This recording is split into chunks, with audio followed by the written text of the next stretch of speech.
Welcome aboard the Story Arc. I'm your captain, Kenny Mears, and let's take a voyage together. Most of us hope to be remembered in the best light possible once we're gone. We want to be thought of fondly, and the stories told of us to be only the best. And some people, when their story is told well, want to show their appreciation even beyond the veil.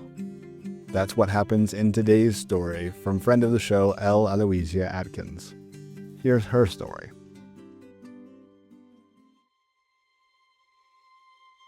So every year, October, I participate in the Downtown Logan Ghost Tours. I go tell stories downtown. We have different stories every year. Logan is a fascinating place. And having been raised by a historian, I really understand a lot of the history behind some of the stories. I live in a house that has a tunnel that ends, or used to end, at the rail station in my little town. Logan had an extensive underground tunnel. Most places where there were polygamists had extensive underground tunnel systems because when the operators that did the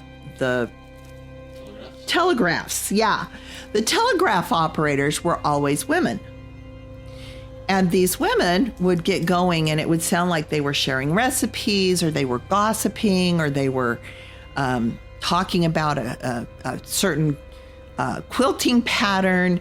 And what it really was code for where the federal marshals were that were coming for the husbands.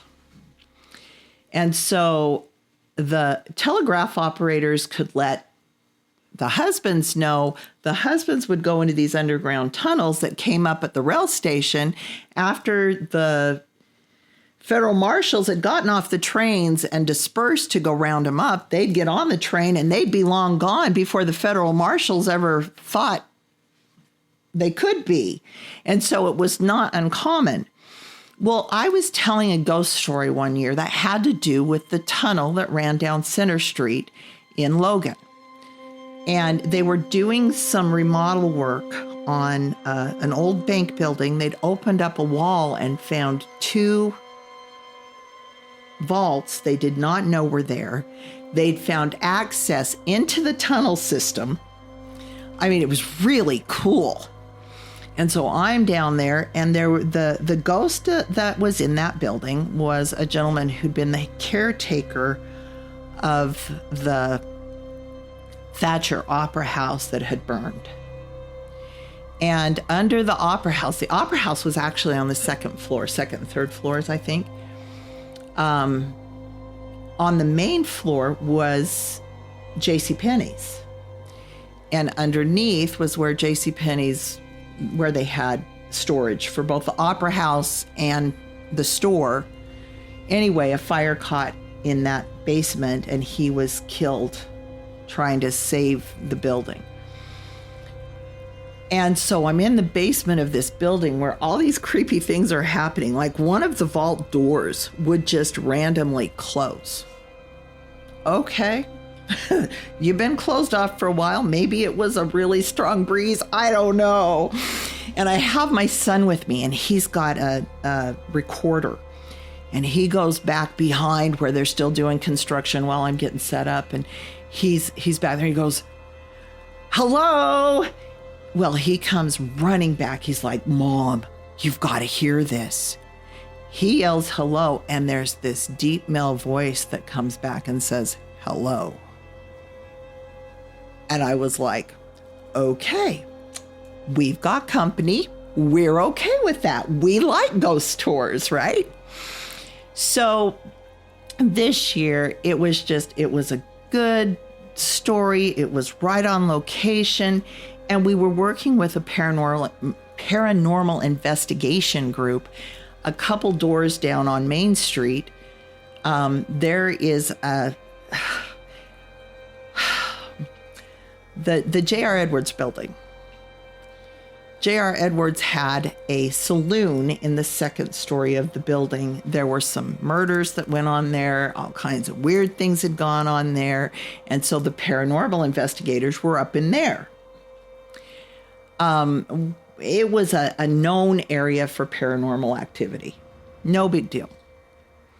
So we get done telling ghost tours and we go up. We're going to go paranormal. And I walk into this room and they've got all the electronics set up around the grids and the recording devices. And they've handed out divining rods to people and all these different things. And the guy in charge says, "Did anybody bring anyone with them?" And every divining rod in the room pointed to me.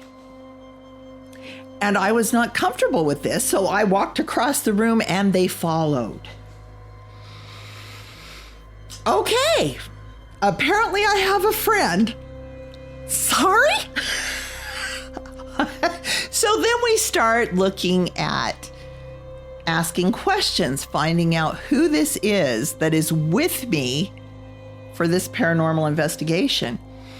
And through a series of questions that different people in the group were asking, it came to light that it was the gentleman that had been killed in that fire, and he wanted to come with me to let me know that he really appreciated the way I was telling his story.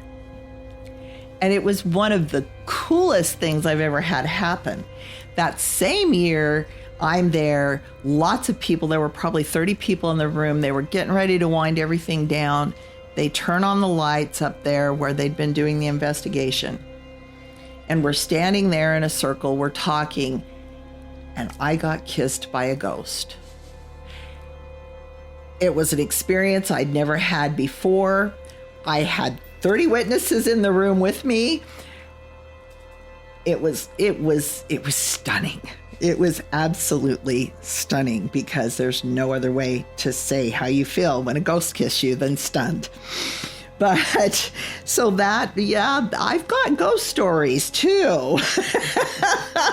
My ghost story experiences started when I was probably 6 or 7. And maybe sometime I'll come back and tell you more about that.